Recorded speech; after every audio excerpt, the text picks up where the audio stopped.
Hey, y'all, call me. See, I just got engaged. I'll be right back. Checking your hand. I just got engaged.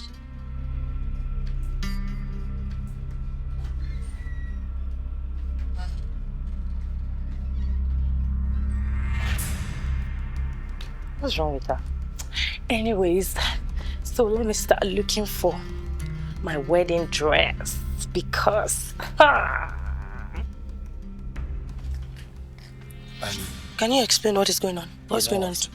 Tobati Arola, Mawari. I explain everything for her. It's a long story, okay? Did you propose to her?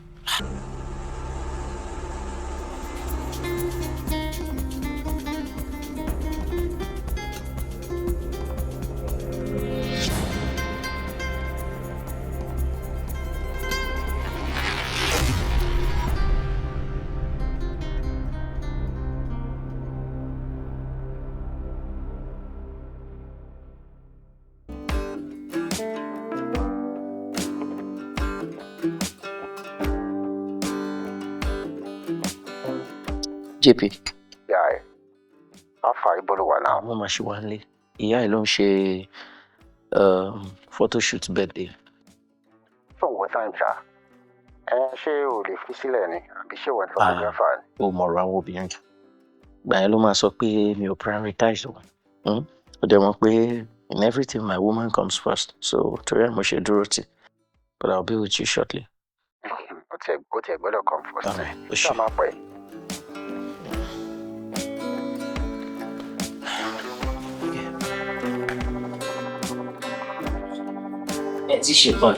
Sweetheart. Mabo, yeah. It's birthday now. But you want your assistant celebrant now. All right, just one shot. Thank you. Okay. I'm done. You're coming. You're done as how? You're done. What are you going to come back your picture? What's it done? What's it done? Uncle Tony, ṣe tán báyìí. Èmi náà ń jáde nísìn.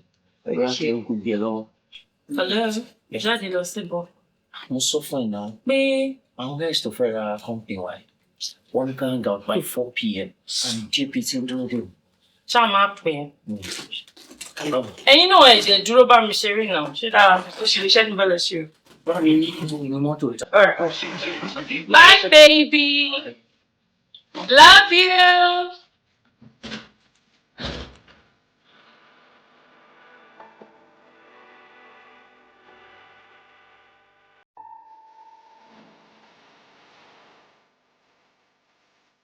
Kí ni? Ṣé ọkùnrin ló ń text? Bí ẹ tó ń bẹ̀rẹ̀ bí ọkùnrin ló ń text.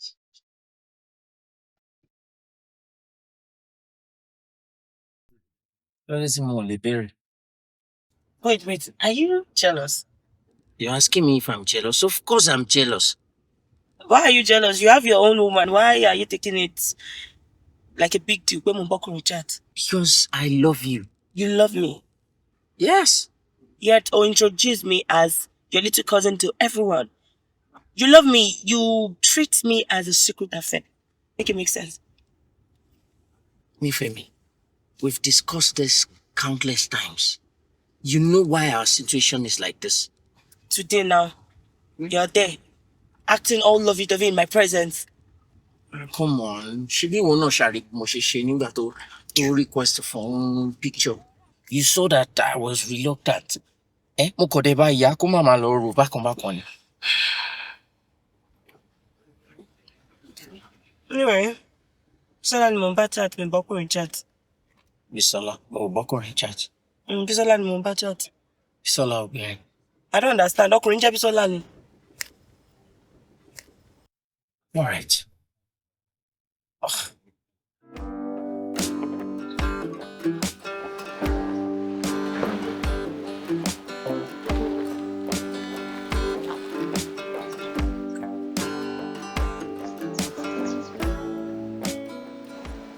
Yeah.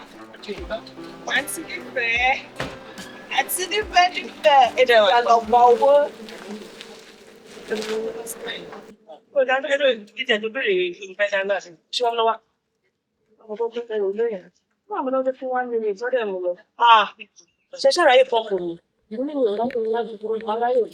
No, no, this can't be pumping like this. Láti fi jẹta màá láti struggle pẹ̀lú náà.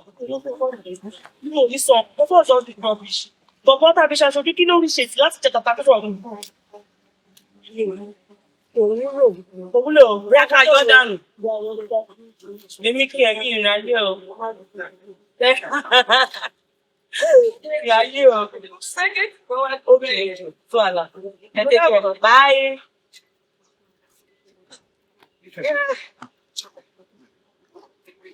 Coca. Coca, Oh my goodness. how you doing? Where have you been? I've been everywhere. I am here now. Kí ló ń ṣe ń bí? You've changed though. Dẹ́mà wo, mo ti lọ. Oh. Wọ́n gbé ojú mi àti instinct mi ò lè máa tanra wọn lẹ́ẹ̀kan náà. Mo ṣe reverse padà. Oh my God, it's Báwo ni? What are you doing here? This is my house. Your I house? live here, yes. You stay here? I stay here. Wow. Ifemi, you ti di big girl gan o. For real? In fact, bọ́lọ̀ ṣe máa ń ṣe nǹkan ẹ̀nìyẹn kó dẹ̀ máa wò. Yeah. Mo gbàgbé mo fẹ́ sọ nǹkan fún ẹ lẹ́kọ̀ọ́. Oh, kí ni ẹ? Mo ti gbàgbé ìfẹ́ yìí náà ló ṣàkóso lórí. Coca. This is Tonero. Tonero, this is Coca, my childhood friend. It's my friend. Oh, nice to meet you. Nice to meet you. Nice to meet you. Yeah. Also, mo fẹ́ lọ bí kan tẹ́lẹ̀. Ó tẹ̀ tí rẹ̀ mí jàre mi ò lọ́mọ bóyá kí n tẹ̀ spend some time with you. Yeah. Nifemi. Yeah, Coca. I think let me put my number on your phone. Oh yeah, that's true. We can always catch up online. Of course, I will. The phone me one want to. Nifemi. Coca. Please make sure you text me. I Nifemi. will. In fact, please tell her to do it now. Now. I've Please done that. do it now. Are you sure? Yes. Then we'll catch up. Yeah. Thank you, Bye. Nice to meet you. Bye-bye. Bye. Bye-bye, bro. Oh, my funny number. What? Ogba number. Your friend. Yeah, childhood friend.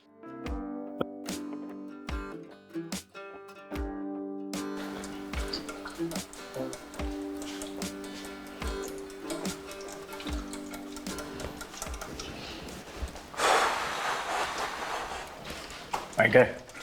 Alpha. What time? Oh, jẹ́ máa ṣe sùúrù.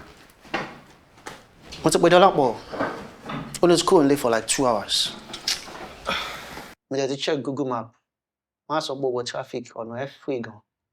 Where were you, Tonero?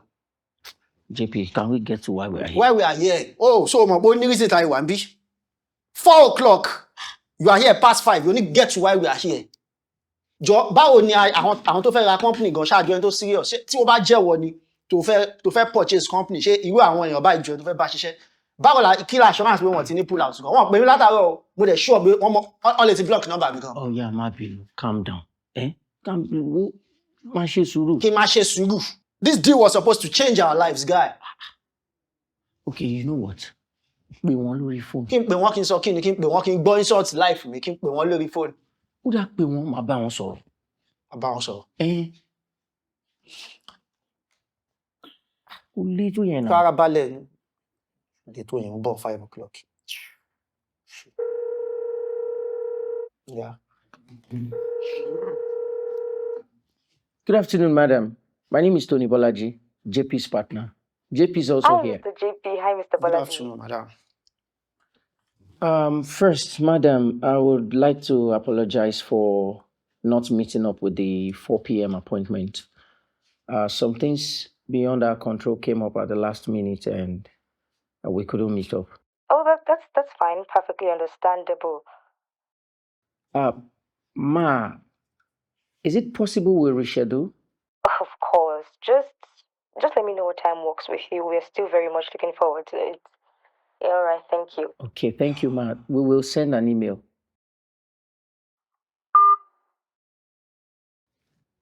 Ṣùgbọ́n. ìgbà tó wá ń wò mí nǹkan ṣótán kí ni ìbá kan ní lock ni ká ní ó ti go differently nǹkan.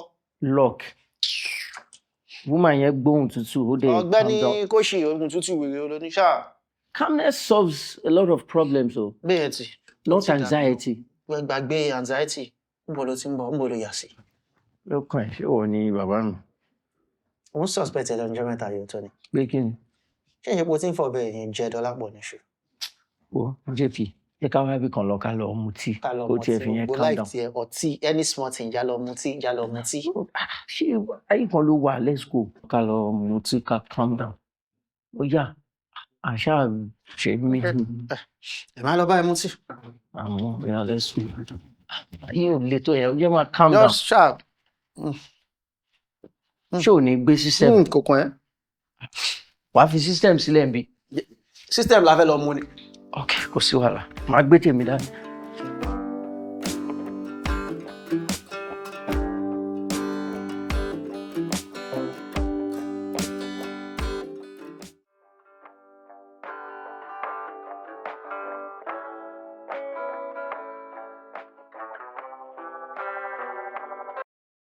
Hello? Hi, Nífẹ̀mí. Coca. Èmi náà ni. Ó ti yá sáré dá voice mi mọ̀. Yeah. It's fresh in my memory. Ó pé mi ò cause any issue láàrin ìwọ àti boyfriend ẹ̀. Boyfriend me. I mean, the guy that dropped you this afternoon. Ṣé kò kí n ṣe boyfriend ẹ ni? Oh, Tonero. It's not really my boyfriend. Ọ̀rẹ́ ni wá.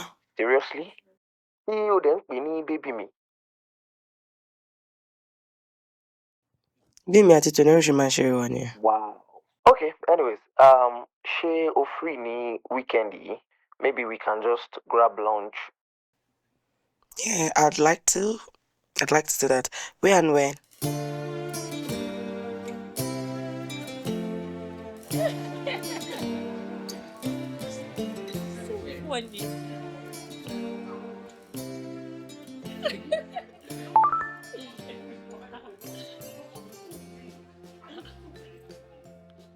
Sweetheart. Yes. Babe, Yes, dear. Dami ló send message sí mi. Kí ló sọ pé ó ṣẹlẹ̀? Ó invite mi sí wedding àbúrò ẹ̀. Wow, that's good news. Ṣó lè guess age àbúrò ẹ̀ tó fẹ́ ṣe wedding? 25. No, 27. 27. Kò jìnnà. That's good. Ó wá mọ̀ nǹkan kan ni pé àbúrò ẹ̀ kẹta tó máa ṣe wedding lọ́dún yìí lélẹ̀. Yeah. Don't try family wọn. That's beautiful. 3 weddings in a year. Yeah. Wow. Ó dẹ̀ mọ̀ nǹkan kan. Dami fún rẹ̀, I think she got married around 30, 31. 30, 31. Well, age is just a number. That's also good. 25, 20. Age is not just a number. Òun ṣì pẹ́ díẹ̀.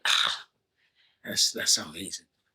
But we'll try now. 30, 31, 25, 27.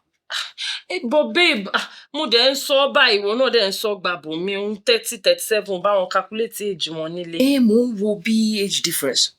Wait. Where is this conversation going? Where else? Látọdún yìí, I've been with you for 5 years. Ẹni tó bá ṣẹ̀ṣẹ̀ wọ university gan-an nígbà yẹn, ó máa ti máa serve by now. Ibo là ń lọ gan. Come on, babe. Give me a little more time, You know, mo ń plan àwọn nǹkan kan ni. Once they work out, don't worry. A little more time. Yeah. Ṣé o love me money? Come on, don't say that. You know I love you. Then show it. Propose, do something. Meet my family. Ẹ kó ṣùwà, ẹ ṣe gbogbo ẹ̀. I'll be 33 by this year. Let's get married. Okay. Very soon. I'll do that. Jẹ́ kí n sort out àwọn nǹkan tí mo ṣe lọ́wọ́. And you know, this is for the both of us. Okay, babe, listen. Tó bá jẹ́ pé owó ni, you should know that money is not a problem. Come on. I can raise you. No, it's not about the money. Look, I'm just trying to sort out some things. It's for the both of us. Sure love me, Mama. You know I love you. Look, God's time is the best.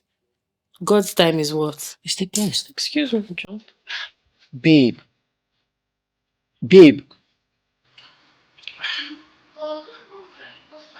Okay. So,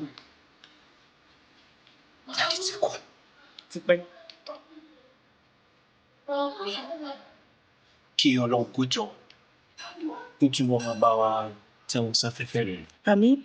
lóòótọ́ àwa èèyàn a máa ń wà emotional táwọn èèyàn wa bá lọ but then gbogbo wa náà la máa yọ ọjọ́ kọ́ ló ń kàn jọ kó má jẹ́ kí ẹlẹ́yìn kò ṣáájú. Wá ti mí ìsìn ọ̀gọ́. Yeah, of course. Because I could remember he's like the funniest policeman I ever met. You can say that again. Bó ṣe máa ń crack jokes nígbà yẹn and all of that. In fact, wọ́n tẹ̀ ní pistol kékeré kan báyìí tó máa ń mú káàkiri everywhere. Even to landlord meetings. For real? Mm-hmm. Wow. Pistol yẹn dàbí identity wọ́n gbà yẹn. But I'm very sure wọn kì í load ẹ̀ ṣá. When they play, it is always loaded. For real? Mm-hmm. In fact, I have it. Tí mo fi ń rántí wọn nìyẹn. You have what? The gun. The pistol? Mm-hmm. Ìwọ́n mà tún wẹ́ẹ̀dì yàtọ̀ kẹ̀. Yeah. Ìbọn ló fi ń rántí ẹni tó ti kú. Now, just like bí àwọn èèyàn ṣe máa ń fi frames, awards, rántí àwọn loved ones. It's nothing serious. I'm not using it though. Nífẹ̀mí, you are still as weird as how you used to be in school. How do you mean? Ṣé o rántí pé? No, let me remind you of something. Ṣé o mọ̀ pé gbogbo nǹkan ni mo lè gbàgbé? Ṣé o rántí one particular scenario tó ṣẹlẹ̀ lọ́jọ́ kan tí ó gé ọmọ kan létí jẹ? No, ó gé létí jẹ nìkan o. Ó han etí ẹ̀ bọ́lẹ̀. Like tí àwọn tó rí etí ọmọ yẹn, ó sọ etí yẹn dàpọ̀ làgì. Because etí yẹn was, you took it off finally. You still remember? Irú ọ̀rọ̀ wo ni ẹ? Bro, you use your teeth. Ó fi gé etí èèyàn. Ó dẹ̀ gbígbà tó hàn láìsàn lápá kéèyàn. God, I Ó beg. dẹ̀ ní kí n gbàgbé yẹn. That was then. Nífẹ̀ẹ́. It's okay o. Yeah, that was then. No, I was joking. That worked. Yeah. Wow. Okay.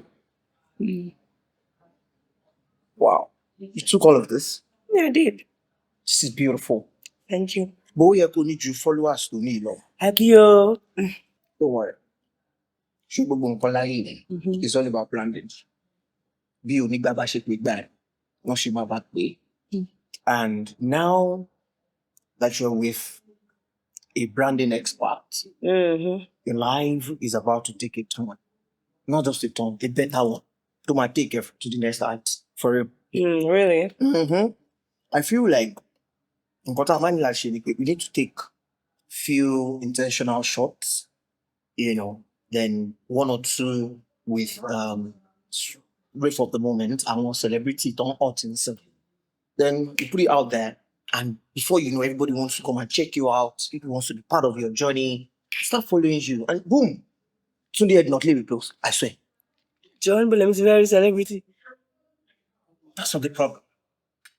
Really? Yeah, let me now. I'll take care of it. Okay. Makes sense. Thank you. I'll take care of it. They're looking, when you call for turkey, call for chicken. I'm okay. And you get back if it's far, you should down. Remember, show them, Thank you.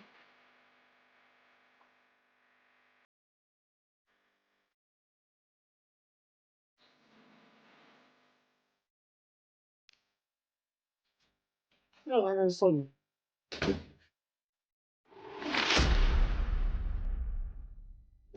So, you want to go quick and chat? Clayton can chat me.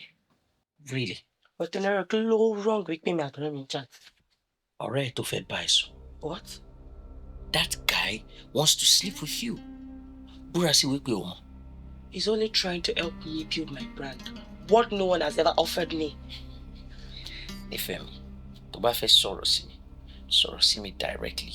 Don't go through corners. What I'm trying to say is, he's not trying to sleep with me. Really? I just feel smart. Because I thought you were smart. So for me, what will a guy tí wọ́n pè lọ́rẹ́ tó máa máa bá ẹ sọ 12 a.m. 1 a.m. and nínú chat yín ó ń sọ fún ẹ wípé thank God you don't have a man? Is that what you told him? You're giving him green light, right? I don't understand. Do I have a man? Seriously? No. Check her face already. Do I have a man? So I mean nothing to you. You have your woman. So, side piece, let me just for now. Is that what you call yourself? Chemo Parani. Shebi Emini Koko. She's the only one the world knows as your woman. As if you don't know why. Why? Why? Is it because I'm not beautiful enough for you? Or to be baba temi olowo to baba ti? Exactly. Okay. Baba ti ẹ ò lówó. And torí pé ó ṣì look visible nísìn, kò mean pé òun ni màá fẹ́. Anything can still happen. So I should wait on anything can still happen. You know what is going on, Nifemi. Oh, that is Dolapo. Ní company mi àti JP fi stay afloat. If we lose that support, we're smoke. Look, Flat Wave, one interest in no company wa now. And tó bá ti bọ́ sí, tí wọ́n bá ti rà, we won't need Daddy Dolapo's money anymore.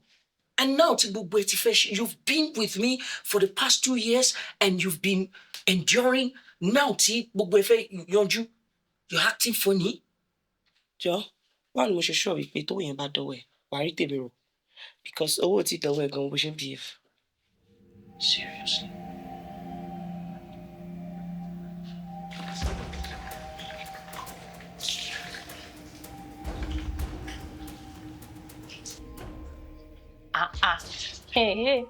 Ẹ kú iṣẹ́ o. Ikú àṣẹ o. Ọlọ́run ló mọjọ́ tí mo máa tún rí ẹ nínú ilé mi. Báwo yín sọ̀rọ̀, ó dẹ̀ ń sọ̀rọ̀ bẹ́ẹ̀ ni pé mi ò kí n wá sílẹ̀. Ṣé mo parọ́ ni? Ìwọ náà mọ̀ pé èmi ni mo máa ń wá sọ́dọ̀ ẹ most of the time. Ọ̀dà, ẹ wá fi lọ. Èmi ti gbá kámú. Yes. O ò rábùrò ẹ̀. Dànù. Nífẹ̀ẹ́ mi, of course. O rí new setup ẹ̀. Àwọn celebrities mà ló ń ya pictures fún.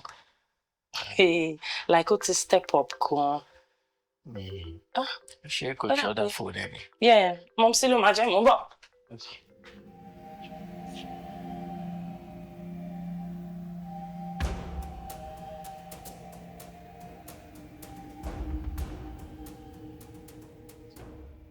Hello? So reason tó ṣe pè mí nìyẹn for the past few days. Ṣé wọ́n pè mí ni? All right. Congratulations on your setup. Ẹ ṣé. So I see now that you enter into celebrities' DM to lobby for jobs. What are you even talking about? Me ò DM anybody. Coca ló bá mi reach out sí wọn. Oh, Coca, right? He has connection with some celebrities and Right. So Tonero. I wish you all the best.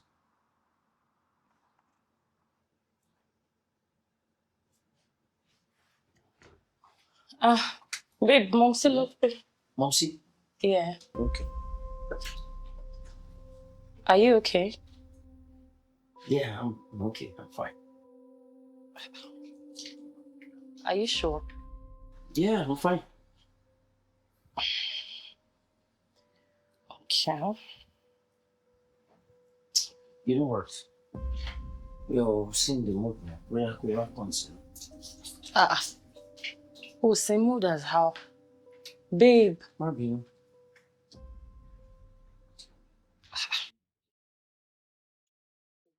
I don't have so many words, but I just want to say thank you because that's the thing I said to reconnect. It's changed me so much, and I want to say thank you. Ẹ̀dá kankan ò ní agbára láti change life ẹ̀dá ẹgbẹ́ ẹ̀. I do not have the capacity or the capability to change anyone's life. So, Ọlọ́run nìkan tó máa ń change life ẹ̀dá òun ni kò dúpẹ́ fún. Okay, ẹ̀yin méjèèjì náà ni. Mi ò gbọ́ lọ́hùn pé glory. Ifemi, there's something I've been wanting to talk to you about. Okay, what is that? I'm all ears. Well, firstly, Sherrington Febai, so it's independent of the business that we just started together. Okay. Huh? So whatever the outcome is, we need to shape up with when business start operating. What is it, Coca? Ṣó mọ̀ pé àwọn Yorùbá sọ pé èṣù tá ti mọ̀ lọ́jọ́ tó ti pẹ́ ó sàn ju áńgẹ́lì tí a ṣẹ̀ṣẹ̀ fẹ́ mọ̀ lọ. Lóòótọ́, a ṣẹ̀ṣẹ̀ reconnect padà ni. But sure, one thing about we men is that ọjọ́ tá bá ti róbìnrin báyìí, a ti mọ ara tá fẹ́ fi dá. Yeah. Ìwọ mọ̀ pé oríṣiríṣi ara lọkùnrin máa ń fi oríṣiríṣi obìnrin dá. So, ọjọ́ yẹn bí mo ṣe rí ẹ níwájú rí ẹ, I knew I want to spend the rest of my life with you. Ó lè wá bí shock. It may sound like a surprise to me, but it is the truth.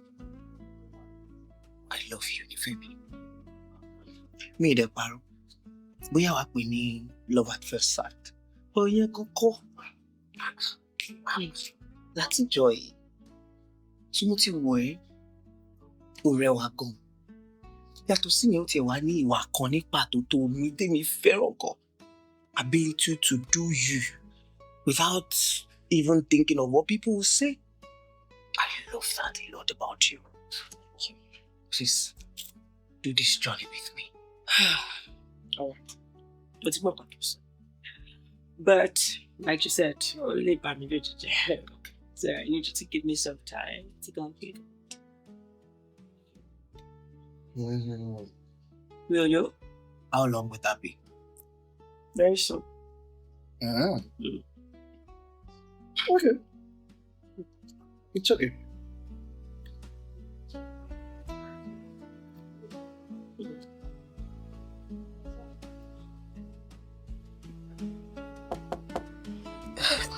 Yes.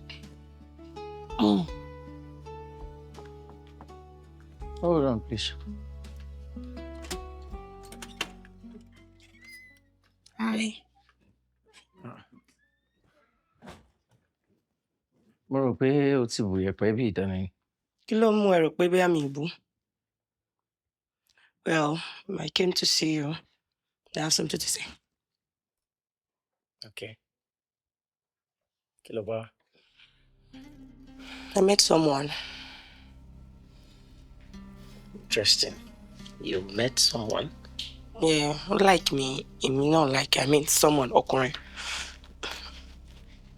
Okay. So, you like the person? I do. Ah.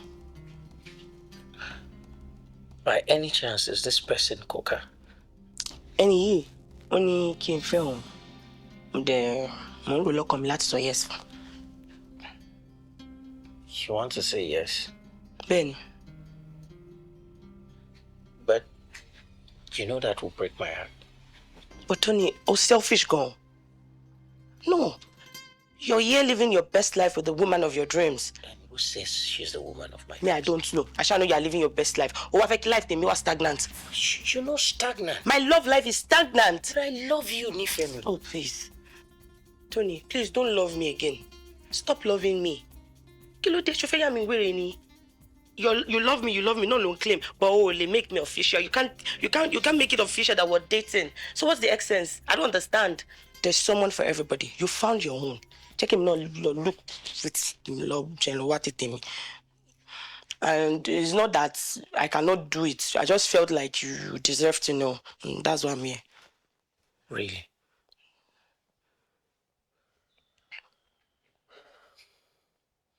So, well, it's obvious you've made up your mind, right? But I want you to know something. God knows I love you.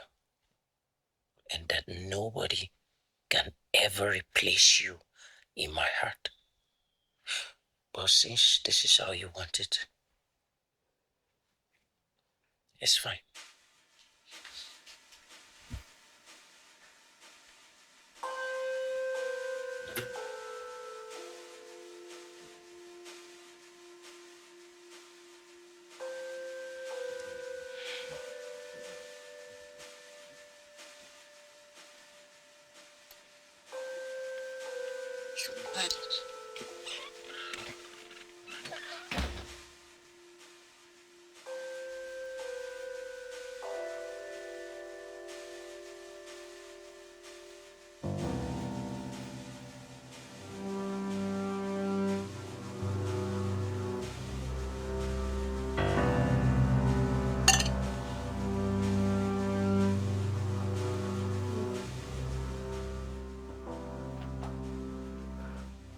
Ouch.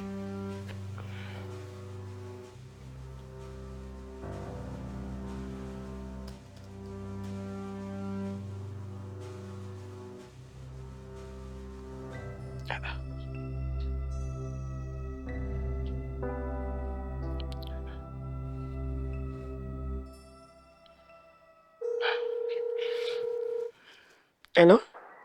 Yes. Mo scroll ní orí internet sí mo rí pé post pé wà lọ hospital ń gba drip. Kí ló ṣẹlẹ̀?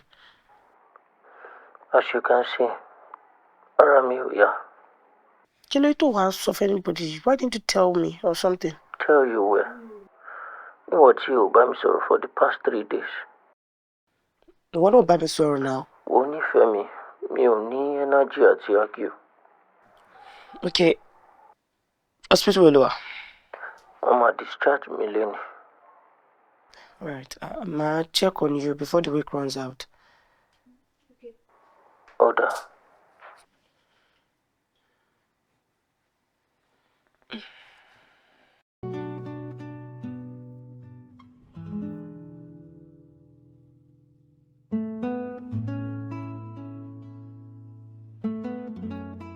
Kí ni wọ́n sọ pé ó ṣe é gangan?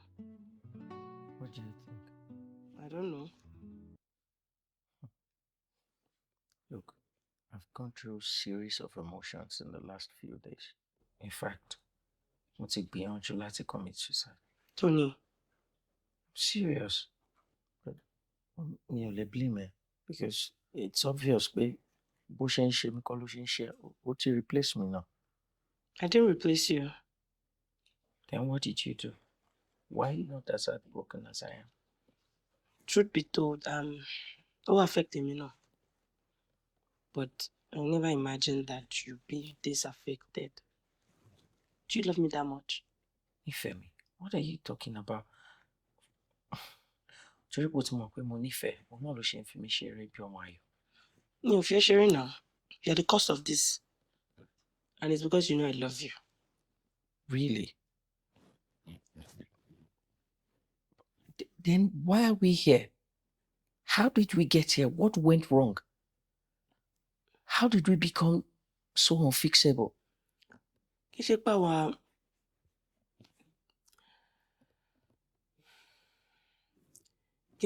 àwa unfixable. If we retry pàtẹ fẹ́ fẹ́ra padà, I need more from you. I need assurance. I need clarification. I need attention from you. I'm making a lot of sacrifices here, and you're not seeing it. Yes, mo mọ̀ pé obìnrin mi wà nínú picture, but then I need you to meet me halfway. Ẹ̀jẹ̀ ló ràn vein tèmi náà now. Meet me halfway and stop making me feel stupid to myself.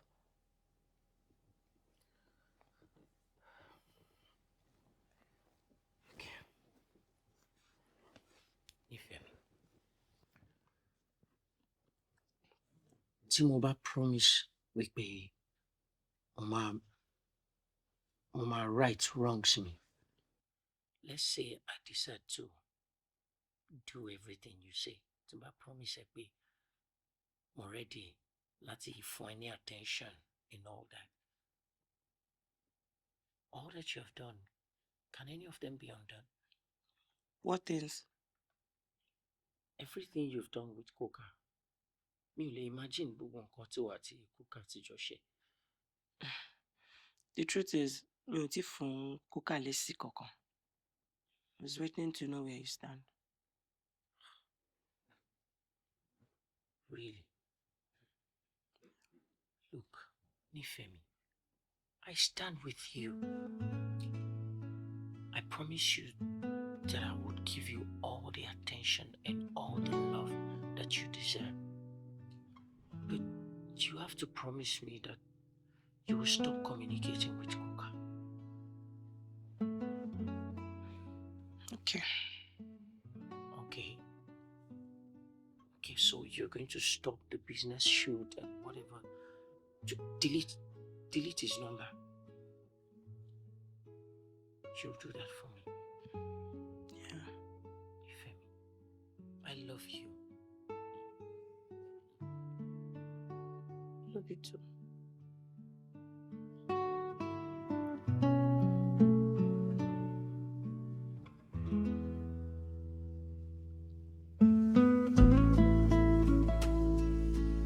Kó fẹ́ gbógun. Bẹ́ẹ̀. Kó fọ́nà lóko rẹ̀. Mo níṣẹ́ kan lọ́wọ́. Second. Assassin. Wọ́n bá ṣàṣìyàn, wọ́n tó mọ̀ kú díẹ̀. Iṣẹ́ ọ̀nà fi pàbá sọ̀rùn ga. Ó fọ́nà. Dákun kí ló gbé mi náà.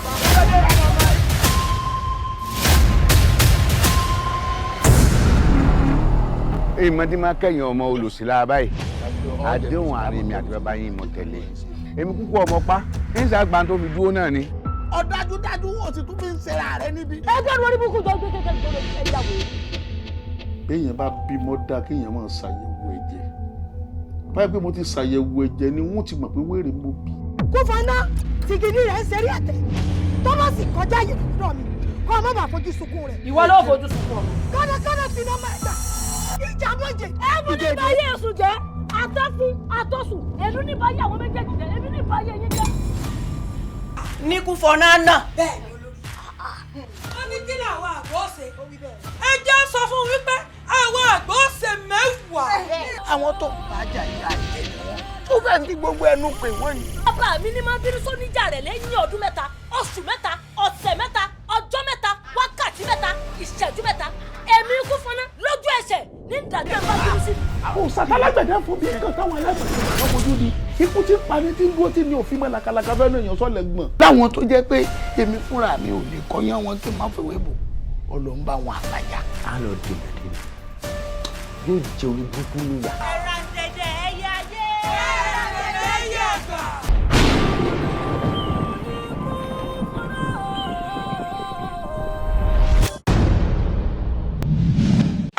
Ẹ̀gbọ́n mi, mo kí ni kú oríire.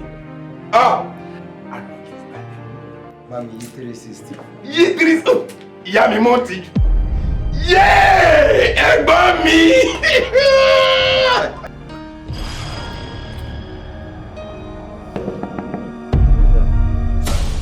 Bọ́dá mi, èmi ni. Daniel, kí ló ṣẹlẹ̀? Mo ní kí n wá kí àǹtí Ṣẹ̀wá ní bóyá wà òkè. Daniel, Ma? mo wà ó. You need anything. Can you please explain to me what is going on between you and my girlfriend? So realize pé ọmọ yẹn ni mo fẹ́ fẹ́. Ẹ fẹ́ fẹ́? Yes. Ẹ fẹ́ náà náà. Yeah. Àìmọye èèyàn tó máa jẹ́ pé slaughter ló ń gbọ́mọ lọ tí ò ń ṣe ọ̀tá. Kí ló ṣẹlẹ̀ láàrin wa àtàbúrò mi? Ọ̀rọ̀ òde wo ló ń béèrè lọ́wọ́ mi? Kí ló máa ń ṣẹlẹ̀ láàrin mi àti àbúrò ẹ̀? Kó mọ̀ náà ṣé aṣẹ́wó ló pè mí, ṣé aṣẹ́wó ló gbé sílẹ̀ ni? Mo fúnra mi fa wàhálà sínú ayé ara mi. Lọ ń béèrè lọ́wọ́ mi pé kí ló ṣẹlẹ̀. Bá ọmọ Winston, mò ń lè jáde kúrò nínú ilé. Fiancé mi là ń sọ̀rọ̀ ń pẹ́ o. O ní pé kó mú ìbẹ̀rù lọ sínú yàrá ẹ̀. Àsìkí jọ. Tó bá mọ̀ pé yàrá jà ẹ̀. Àti mọ́mísì mi ló bí ẹ. Tí o ṣe po express still birth nígbà tó bí ẹ pé dr confam ẹ dead kó tó ní post fún jáde after 3 days. Tí ìgbà ti fọwọ́ kan báàgì. Má fọwọ́ kan bí o. Kò sòrò. I'll show you this stuff I'm made of.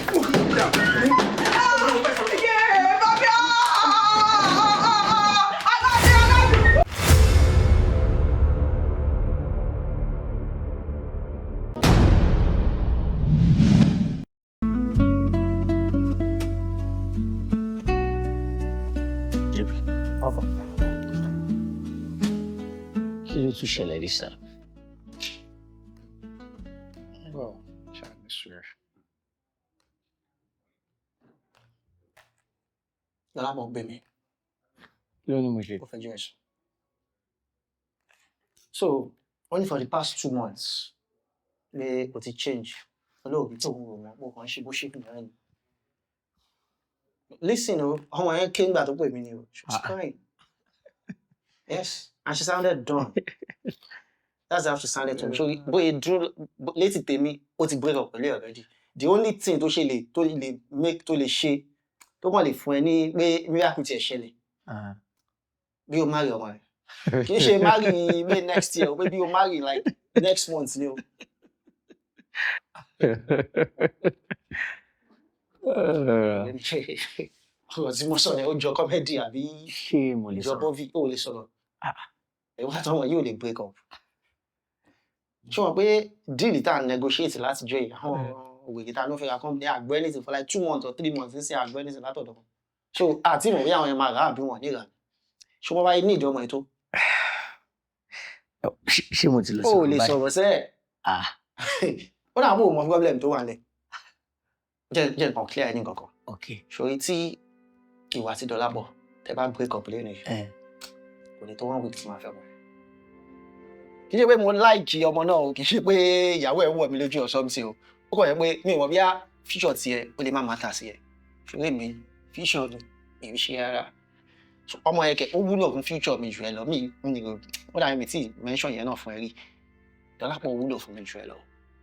Ní company wàláhì ó wúlò fún mi jù ẹ lọ. So tó bá lọ ń believe pé bí àìwọ bí a mi mọ plans ẹ bó ṣe tí wà á tọmọ yẹn bá break up ìmọ̀ àtọ́ yẹn máa fẹ́ ara wa our marriage a máa finish life wọn. Mo kàn fẹ́ clear ẹ̀yọ̀ kan yẹn péjà wà láàrin wa o. O really wúlò fún mi o. Dọlápọ̀ ló wúlò fún mi. So mi fẹ́ pé fẹ́ ṣe ìjà tẹ ní ẹnu sẹ́ẹ̀tù mi. Ẹ gẹ́gẹ́ ṣe ìjà ó jẹ́ pé òun ló ṣe ìwọ ló ṣe lọ́bẹ̀ẹ́ everything smooth. Ó lè break up pẹ̀lú ọmọ yẹn o. Mo kàn clear ẹ̀ ní kò ṣe pé ìjà wà láàrin èmi àti ẹ̀ yẹ wọ́n ní clear ìwọ rẹ̀ so. That's all. Bro lines mi nìyẹn. No mi tí fẹ́ gbọ́ side story ẹ̀ náà side story ẹ̀ useless gan. Ìwọ gan useless but kàn ní sọ fún ẹni. So.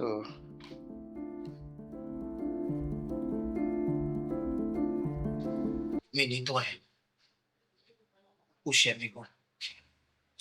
Because come to think of it, mi ò ṣe ẹ́ lẹ́ṣẹ̀ kan rí. Mi ò ṣe kankan fún ẹ rí. Ó kàn short me out náà. Màá gbé ẹ, ò ní gbé call.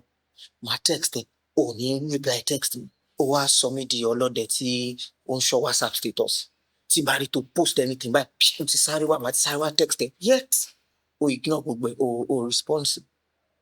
Kò yẹ kó rí bẹ́ẹ̀ náà. Tó bá jẹ́ pé mi mọ̀ pé asking you out, ó máa bà friendship wa jẹ́ ni. I wouldn't have done that. Besides, ìgbà tẹ́mi dẹ̀ ti wá ṣe yẹn, you could have just said no. Yes or no. As simple as ABC. Gbàwèrè, mi ò gbàwèrè. Mo kí ni yóò le tó yẹn náà. Ó kàn dẹ̀ wá, shut me off o, bá mi sọ̀rọ̀, ó kàn, nífẹ̀ẹ́ mi ó dùn mí o. I'm not gonna. Sorry, Coca, I've been busy. Busy. Ṣé èèyàn máa ń busy fẹ́ dé èèyàn bá fẹ́? Nígbà tó sọ pé ẹni tá a fẹ́ nílé ẹ̀ máa ń jìnnà. If you care about me, no matter how busy you are, you still create some little time. Ká fi jọ. Now I'm here. What is it? Okay. I just want to tell you that I will be traveling next week. Tell me. To Abuja. No, UK. UK. Yes. I'm relocating.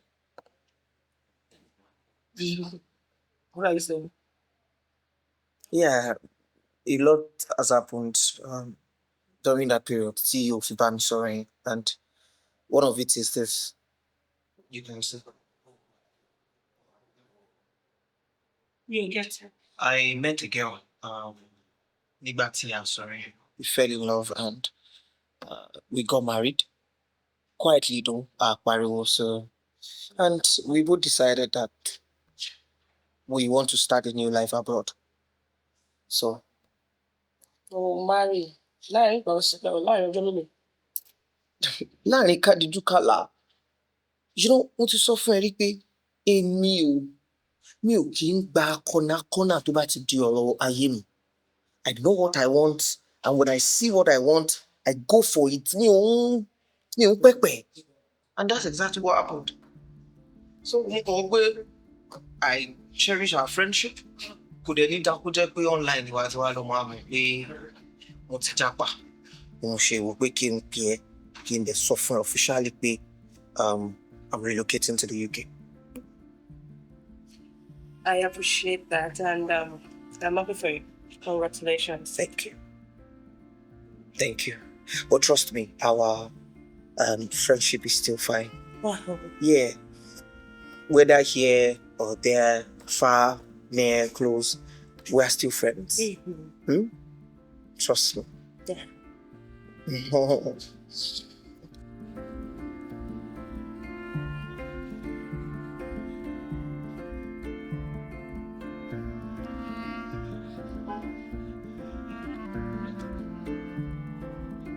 You said what?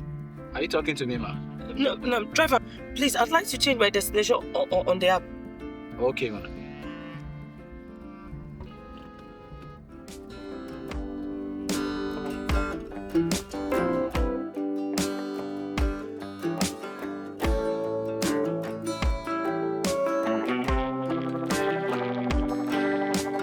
Oh, baby, it's so pretty. Of course. Thank you. Yeah. So, how many guests are we expecting? As you wish. So I'm thinking maybe like 1,500, 2,000. Yeah. Oh, see what we have here. You're coming. See, I just got engaged. I'll be right back. Checking rent. I just got engaged.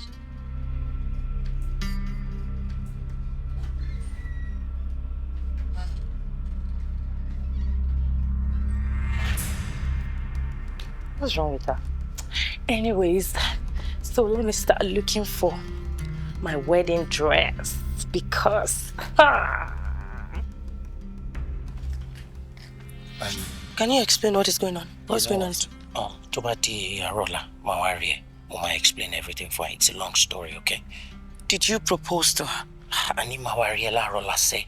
You would understand everything tomorrow morning, okay? I will explain to you. Please, you can leave now. Please. Thank you. I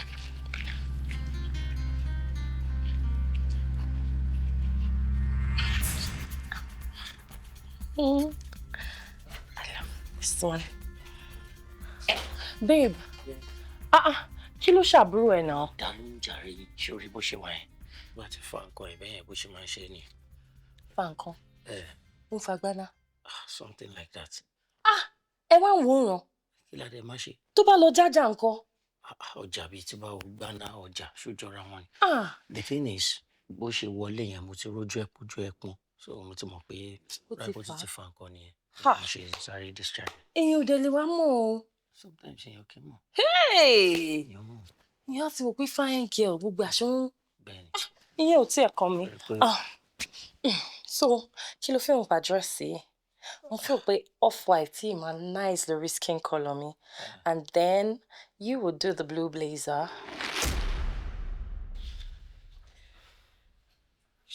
Ṣé ọ̀rọ̀ tó ṣẹ̀sán ti ṣọ́ make sense? Nephew, what would you have me do? Look, Dolapo was threatening to leave me if I do not propose. I was left with no choice than to propose to her. If we lose that woman, there is a lot at stake. There is a lot at stake for you. You, Nifemi. Look. Ìrọ̀rùn igi, onírọ̀rùn ẹyẹ.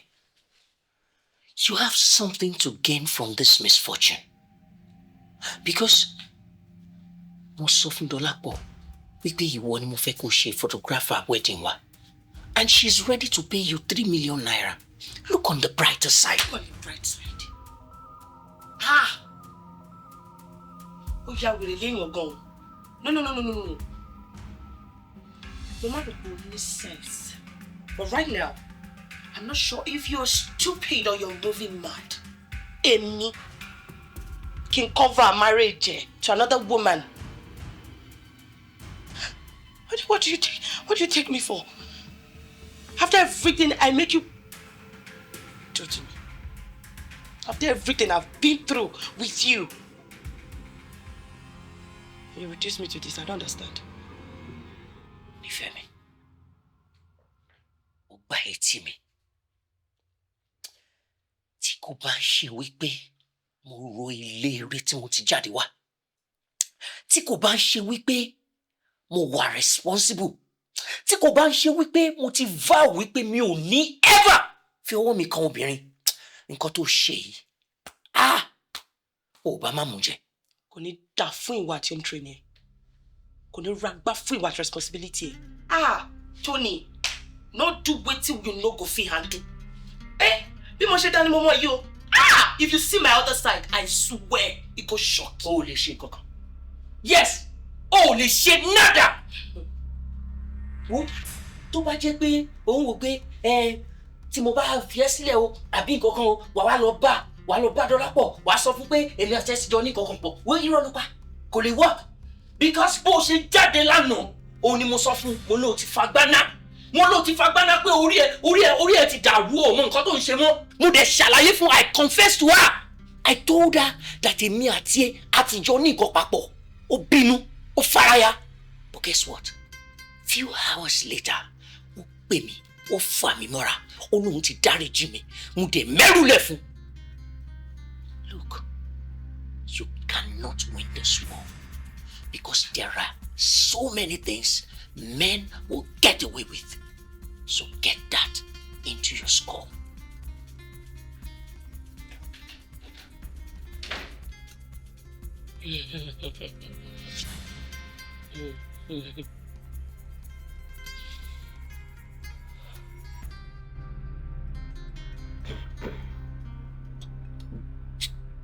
lẹ́yìn kan wò bí.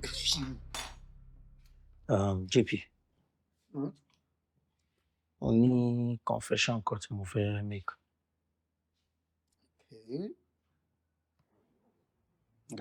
Kó tó make confession yìí jáwọ́ clarify nǹkan kan. Confession yóò ní anything láti ṣe tó endanger Dọ́lápọ̀ àbí kò endanger relationship wa àti Dọ́lápọ̀. Kò endanger Dọ́lápọ̀. Okay. But then nǹkan tó ṣẹlẹ̀ ni pé ó lọ́mọ kan tèmi àti ẹ̀jọ́ ṣe wọléwọ̀de. Ṣe wọléwọ̀de abẹ́ mẹ́rùlẹ̀ fúnra yín. Kankan náà ni méjèèjì. Ò mẹ́rùlẹ̀ fọmọ. JP now. Anyway, Sha, it's a thing of the past now because èmi àti ẹ̀ ti break up. Kí ló wáyé tó ń ṣe confession yìí? Mo fẹ́ mọ̀. Ìdí yẹn gangan ni pé gẹ́yẹn ó ń threaten mi pé òun máa lọ sọ fún Dọ́lápọ̀. Meanwhile, èmi ti already sọ fún pé mo ti sọ fún Dọ́lápọ̀ fúnra. Oh, okay, so o ti sọ fún Dọ́lápọ̀ ní tiẹ̀. O ti sọ fún Dọ́lápọ̀. O ti sọ fún. That's the purpose of this confession. Mo fẹ́ kí èmi àti ẹ̀ kájọ lọ sọ fún Dọ́lápọ̀. When you say kí ló mean? Ṣùgbọ́n pé Dọ́lápọ̀ respect ẹ̀. Okay. So tèmi àti ẹ̀ bá jọ sọ fún. Okay, so respect Dọ́lápọ̀ respect mi ẹ̀ wọ́n á lọ fi respect mi wọlé ní pé Tonero ó mẹ́rùlẹ̀ fún ọmọ kan o. JP kò ń ṣe bẹ́ẹ̀ ó mọ bí Dọ́lápọ̀ ṣe wà important in business. Ó sọ mọ̀ bí Dọ́lápọ̀ wà important in business wa ìwọ lọ mẹ́rùlẹ̀. Pariwo. Kí má pariwo. Má lọ yìí ṣe. Lọ mẹ́rùlẹ̀. Wọ́n mọ̀ pé Dọ́lápọ̀ wà important in business wọ́n lọ mẹ́rùlẹ̀. Ó dẹ̀ jọ náà. Aláìwọ ló máa kó bá mi business. Mo ti ṣe mistake. Ṣé kò wá bá mi bá. Ẹ̀kọ́ tí kò sí mo ti ṣe partner ni. Mo ti ṣe mistake in business yìí. Mo ti agree. Ṣé wàá bá mi sọ? Mo ṣe mistake partner. Kí n go let mo sometimes pé àbọ̀bọ̀ ìṣe mistake kò ń cross mind ẹ̀. Alẹ́ sọ fún mi o. Ṣé wàá bá mi sọ fún kájọ sọ fún? Ọ̀gbìn mẹ́rù lẹ̀. No now. Àkànjọ bẹ́ẹ̀ ni. Àti mẹ́rù. JP kò dábọ̀ yẹn ṣe náà.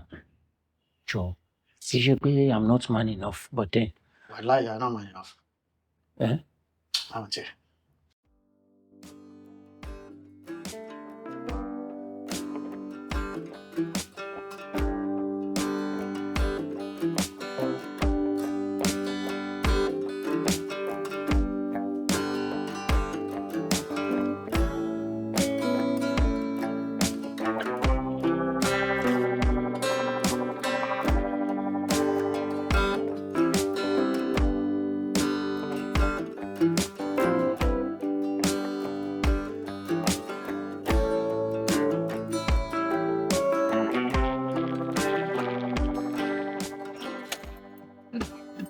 Oh yeah. Oh yeah, no.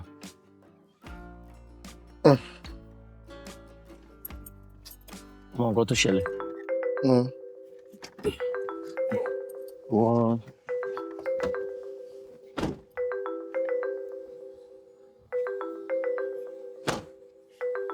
JP, ní ṣó máa bá ẹnu lé.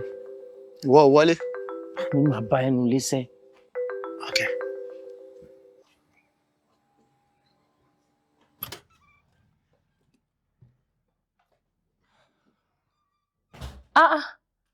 JP, ṣé wà okay? Stand up. Ṣé wà? Ó ti ẹ̀pọ̀ mo fẹ́ bẹ̀rẹ̀ ẹ̀rọ ẹ̀ṣáàjì ọ̀rọ̀ àbúrò báyìí. Stand up. JP, kí ló ṣẹlẹ̀? Are you still mad at me? Jọ̀ọ́ ṣé kí n máa fò sókè kí n máa rẹ́rìn-ín? I'm sorry. I overreacted and I crossed the line. Mabinu, I allowed my emotions to get the better part of me. Irú ọ̀tún ní ṣọwọ́ lọ́wọ́ mi mọ́. I promise. Hello? Mo ń gbọ́ ẹ. So, what am I supposed to say now? Oh, ní láti sọ anything. Mo kàn fẹ́ kó mọ̀ wípé I regretted everything. Tí mo bá sọ wípé kò dùn mí, ọ̀rọ̀ ni mo pa. As how? This marriage tí o fẹ́ wọ̀ yìí, are we supposed to just break up or? I should be the one asking you, what exactly do you want? Èmi ò mind tí a bá continue affair wa, on a low key, tí kò bá ti ní pa ìwọ àti marriage lára. You want to know pé nobody can take your place in my heart. You always come first. Tí Dọ́lápọ̀ tó dẹ̀dẹ̀ ló ní ká wá rí òun. I understand. All right. Mi ò mọ̀ bí ẹ wà familiar pẹ̀lú story ọmọ nínàkúnà ní Bible. Ọ̀rọ̀ yìí ò yé mi JP. Ẹ̀ tí à ń sọ̀rọ̀ ẹ̀ náà rè. Ó yá side tiẹ̀ rè tí ẹ̀ wá kọ́kọ́ tí ẹ̀ kọ́ nà gba alájà báyìí náà. Tèmi bíi ti báwo kí ló ṣe ilé ilé ṣó tún ti mú kíní ẹ̀ ní síbí. Kí ló dé náà? Kí ló ṣẹlẹ̀? JP ṣó tún ti mú kíní ni ṣé tó bá mú mo ti sọ fún ẹ pé kò yé mú jù ẹ má bínú jàre. I get. Kí ni kí ló get?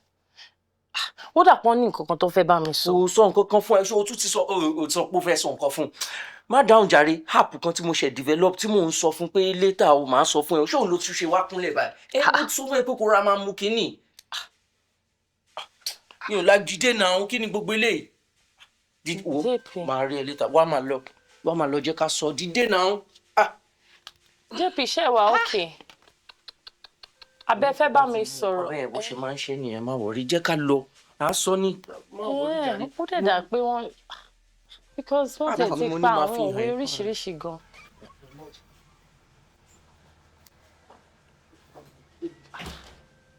Ẹ dúró náà ṣé JP náà tún mọ nǹkan ni?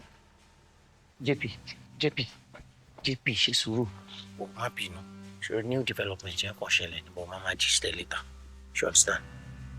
Mi wà interested nínú full gist ẹ̀ ṣé you get ṣórí Tony mi wà interested nínú personal life ẹ̀ gan as a matter of fact. But níṣó ṣórí Tony bó bá yẹ wọn kò ṣe life ẹ̀ at this point sí ẹ a lè jọ máa ṣeré lórí àwọn kankan but I'm not an idiot though. I'm not a fool.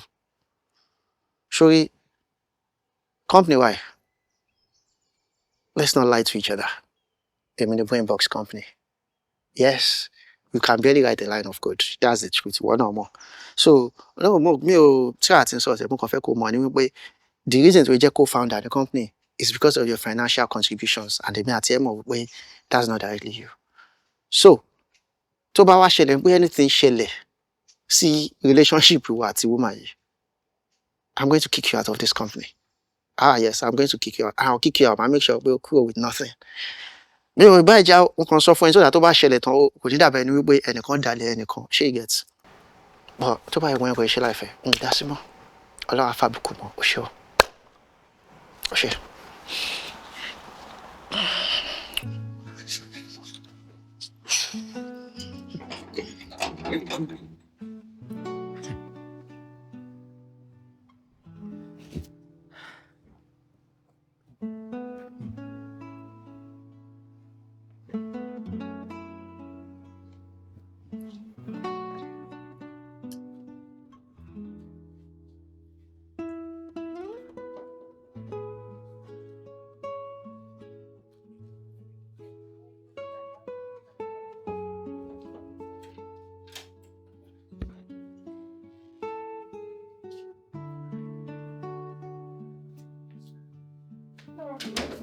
Let's check on this up, Mama. Is that the best way to help?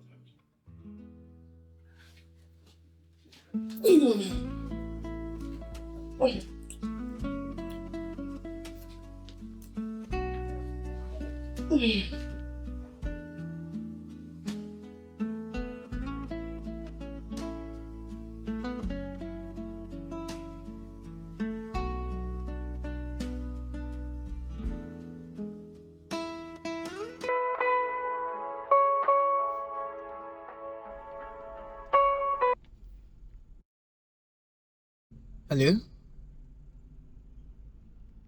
What?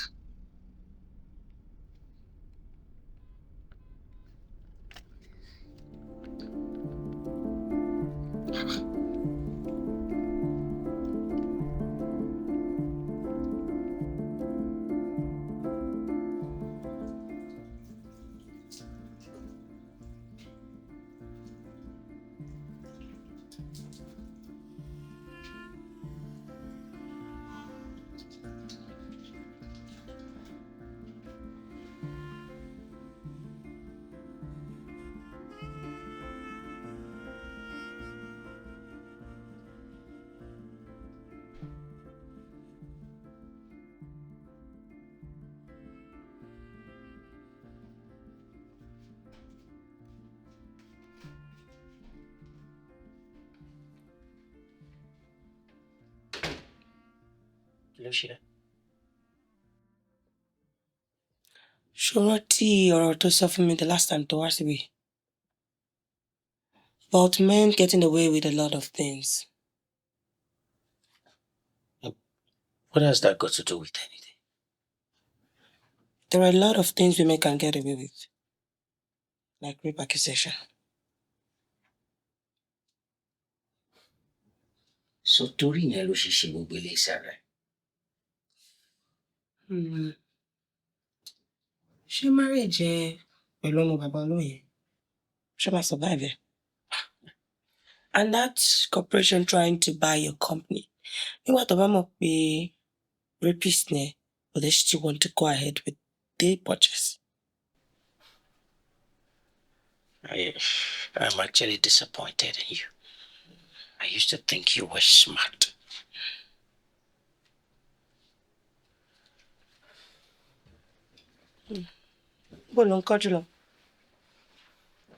I already called a witness. Yes, I called Coca. But I saw from WhatsApp not to rape me. So you should chill a bit. You'll be here in any moment from now.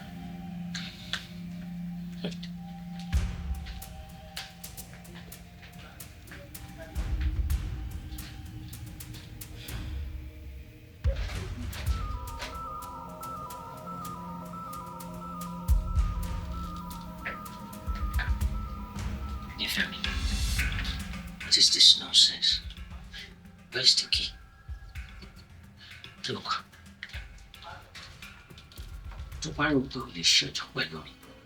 We are mistaken. Because mo sure we only afford our lawyers to wà ní kápá. Oh no, you're getting it wrong. You better. You know the beautiful thing about rape accusation? especially with the victim, is that anything to bashi for self-defense, everybody will support her and she'll get away with it. Really? Really? So tell me, what would you do?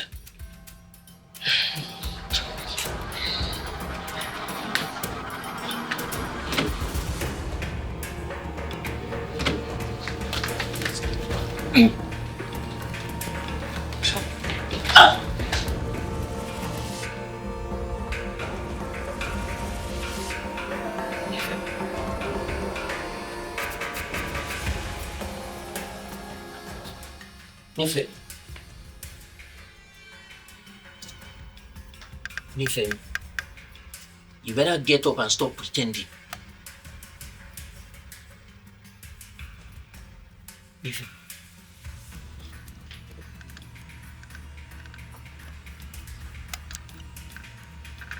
Nife.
Nifemi, are you okay? Tonero, please do not do anything silly. The police are on their way. Please open this door. Nifemi.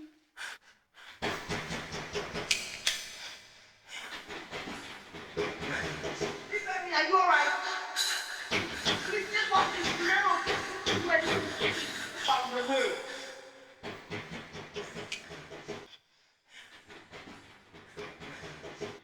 are you alright?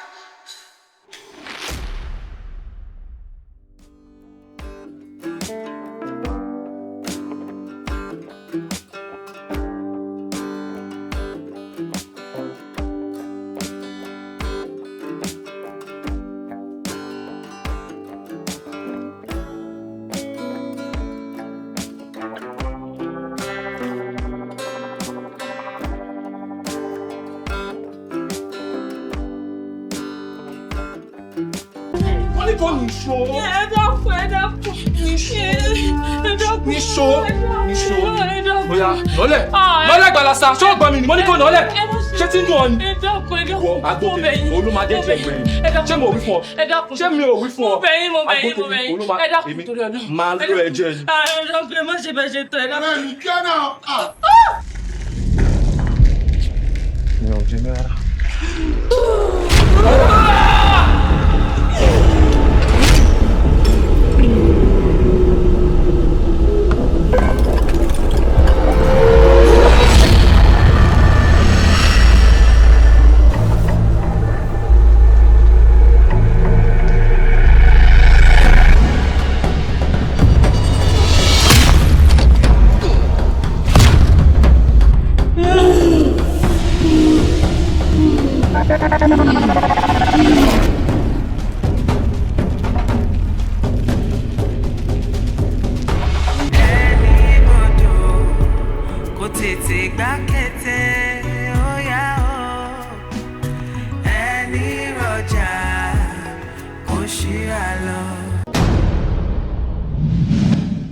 Omolara, this same business táwọn èèyàn ti ń fi mú fílẹ̀ báyìí. People are beginning to ask questions. Tó bá dẹ̀ dé level kan, agbára ò ní kà mọ́. Àwọn wo làwọn èèyàn tó ń sọ yìí? Checking guess. Kò tí ẹ lead. Nítorí o sì fún mi lẹ́rìí tó dájú. Àmọ́ títí dìgbà tó máa fi fún mi lẹ́rìí tó dájú àwọn èèyàn tó ń sọ yìí. David, I am watching and I am waiting. You used me.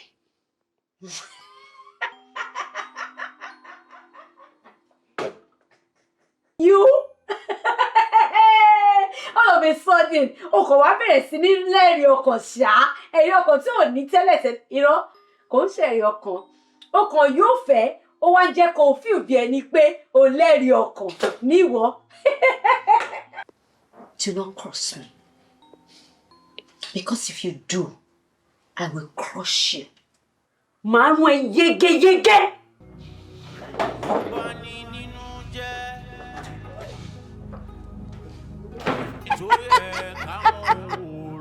Èmi ìkà. Ẹja mọ́ bá wọn sọ òwe. Kí wọ́n yé hùwà ìbàjẹ́ mọ́ òwe. Àwọn couple kan wà ń tàṣà, wọ́n lọ sí ilé hotel wa, ó dẹ̀ kí wọ́n ní interest nínú game yẹn. Mr. and Mrs. Dada. You're sitting before a lie detector. Any question that comes your way, you either say yes or no. Any attempt for you to say, okay, I'm not doing it again, means death. Stop it, sir. No physical attack. You are sick upstairs. What do you do for a living? Clean and forwarding, sir. Have you ever cheated on Mrs. Dada? Never.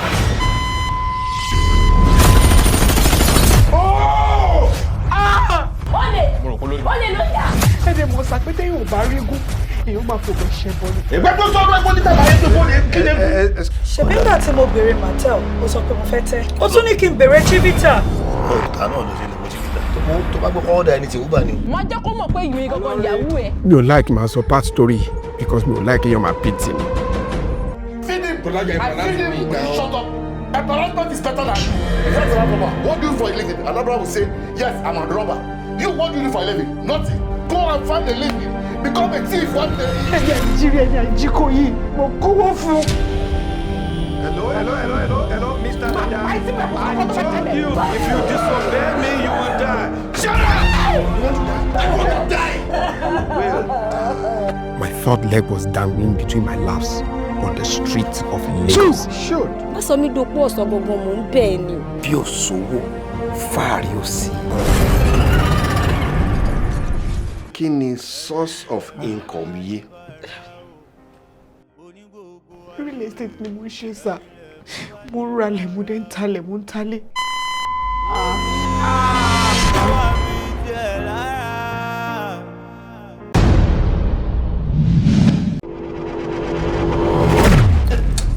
Ìyàwó mi, ibo ló dà tẹ́ kó sáṣọ pupa láì ṣiṣan? Àgbà mẹ́ta tó mọ̀ díẹ̀ ta òun ìdí aṣọ tí mo wọ̀. Wọ́n ní òun dáadáa sí. Ó lè ṣe wáyé. Ó ní sùúrù.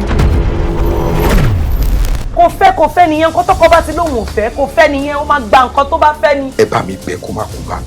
Kí n wá fi nǹkan tó ṣẹlẹ̀ lánàá tó di ìtàn lẹ́nu kí n fi hàn. Abalẹ̀.